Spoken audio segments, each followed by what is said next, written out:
Hai, Assalamualaikum warahmatullahi wabarakatuh.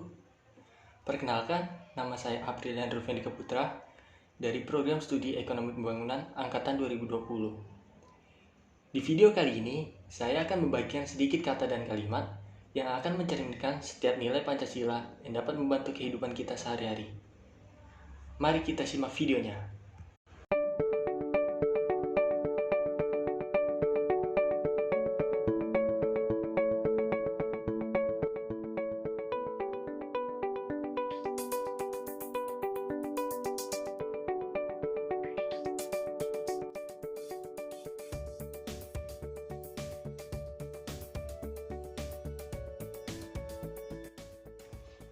Pancasila terdiri dari dua kata, yaitu panca dan sila.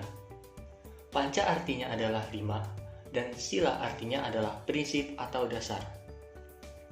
Pancasila juga dijadikan sebagai pedoman dan dasar negara, dan kita wajib untuk mengamalkan nilai-nilai Pancasila dalam kehidupan sehari-hari. Namun sayangnya, di era globalisasi ini, budaya-budaya asing yang masuk di Indonesia dianggap lebih keren dibanding budaya-budaya Indonesia di mata para milenial. Hal ini tentu saja menggerus budaya Indonesia.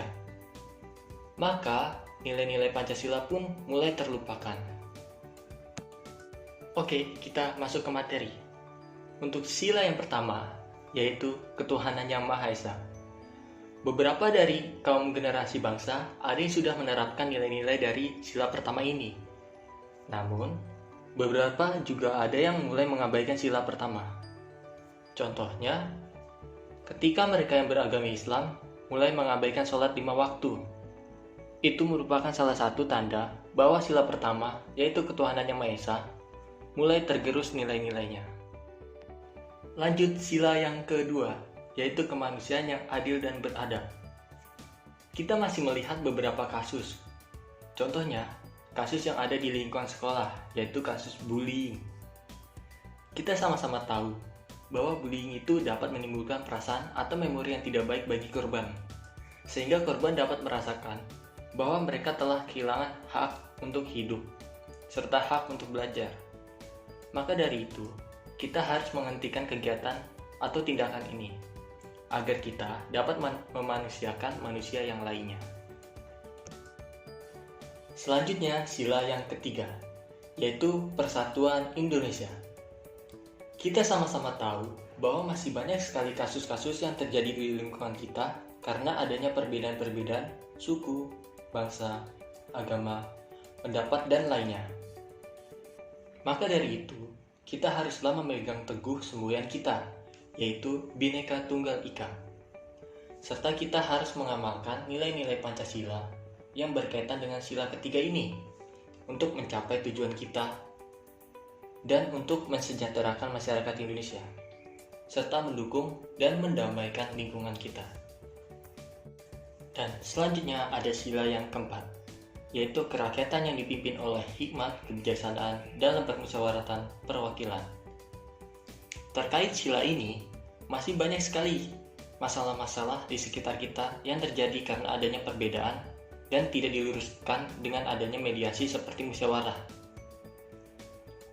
Tetapi, tanpa kita sadari, masalah korupsi juga terkait dengan sila yang keempat ini, yang dimana banyak sekali pejabat yang menggunakan kekuasaannya secara tidak benar, lalu melakukan hal ini dan menimbulkan kerugian bagi masyarakat luas. Terkait hal itu, kita harus menghindari hal yang namanya korupsi dan lain-lainnya, agar kita dapat hidup dengan jujur dan melakukan pekerjaan dengan penuh tanggung jawab. Dan yang terakhir adalah sila yang kelima, yaitu keadilan sosial bagi seluruh rakyat Indonesia. Saat ini, banyak anak yang bisa menikmati pendidikan sampai sekolah menengah atas, bahkan bisa bersekolah di luar negeri. Tetapi, kebanyakan anak yang bisa bersekolah tidak melaksanakannya dengan sungguh-sungguh. Ada yang sering membolos, bahkan sampai tawuran. Padahal seharusnya mereka lebih bersyukur karena masih banyak anak yang ingin benar-benar bersekolah, tetapi tidak bisa dan terhalang oleh letak wilayah dan kondisi ekonomi.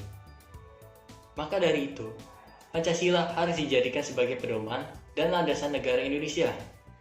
Nilai-nilai yang ada di Pancasila harus bisa diterapkan pada generasi milenial, sehingga generasi milenial akan semakin hebat, pintar, dan memiliki sikap toleransi kohesif, dan punya literasi keagamaan yang baik. Ini adalah nilai-nilai yang terkait dengan Pancasila yang berkaitan dengan kehidupan sehari-hari. Semoga dengan adanya video ini, kita semakin sadar bahwa pentingnya Pancasila di tengah kehidupan kita, dan kita dapat menjadikannya sebagai pedoman dalam kehidupan bermasyarakat. Mohon maaf jika masih ada kekurangan di dalam video ini. Semoga video ini dapat dijadikan pelajaran untuk kita semua, baik untuk kehidupan sehari-hari maupun kehidupan yang akan datang. Sampai jumpa dan terima kasih.